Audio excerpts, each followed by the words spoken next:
Hi, my name is Susan Barrett, and I am a parent of a 2nd and 5th grader in Portland Public Schools. I'm also one of the founders of a group of grassroots activists called Oregon Save Our Schools. In addition to fighting for things such as adequate, equitable, stable funding, we believe in the elimination of high-stakes testing. The reason that's so important to us is that we see that more emphasis is being put on this quantitative data rather than the very rich qualitative data that we actually have right at our fingertips, right in our classrooms, and that's that information and that relationship with the students and the teachers and the parents. And you know, how about instead of weeks of testing, we use that time for one more, maybe a parent-teacher conference or just something, you know, that gives us more of the information that we truly need. Someone mentioned the No Child Left Behind and what that has done and the focus on the testing. People need to realize that with the waiver Oregon has, it's no better. In fact, it's actually worse. We're still categorizing schools into labels such as priority, focus, and model. And we already know, pretty much based by a student's socioeconomic status, where they're going to land.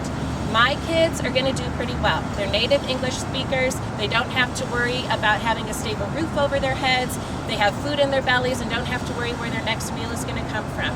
They have way more advantages than some of our kids who are coming from refugee camps, who don't have a stable roof and are constantly on the move.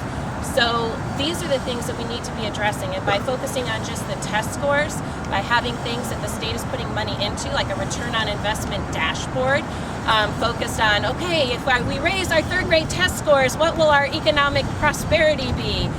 It's ridiculous. We need to focus on providing the services that students need. Get teachers into our classroom, let our students work on valuable projects, and let's do this for all kids, regardless of where they live.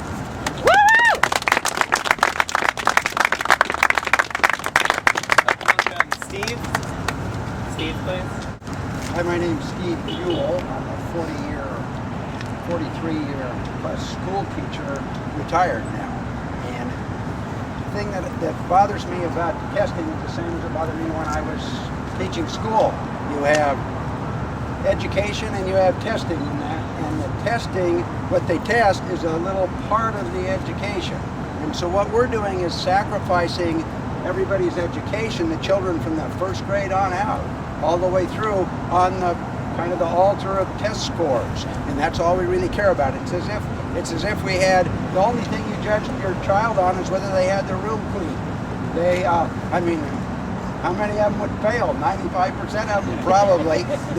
From what I've seen, and it's just a terrible mistake, and you can tell by the language we use how bad it really is. When a school goes up in their test scores, what do we say? Oh, they've improved their education? No. We say they've gained 5 or they've gone up in achievement. Just listen to the language, and it's clear that we're making a huge mistake in education today, and it starts from the governor's office and goes all the way down through your administration office. Go down and ask your principal today or an administrator here what the educational plan is for the Portland Public Schools. They don't have an educational plan. You can ask them about the test scores and they'll tell you, they'll give you all sorts of things, but there's no real plan that they have created really to talk about what is a good education. They don't have that, and it's really a shame because you guys have been cheated for several years now, and it's really sad. Thank you.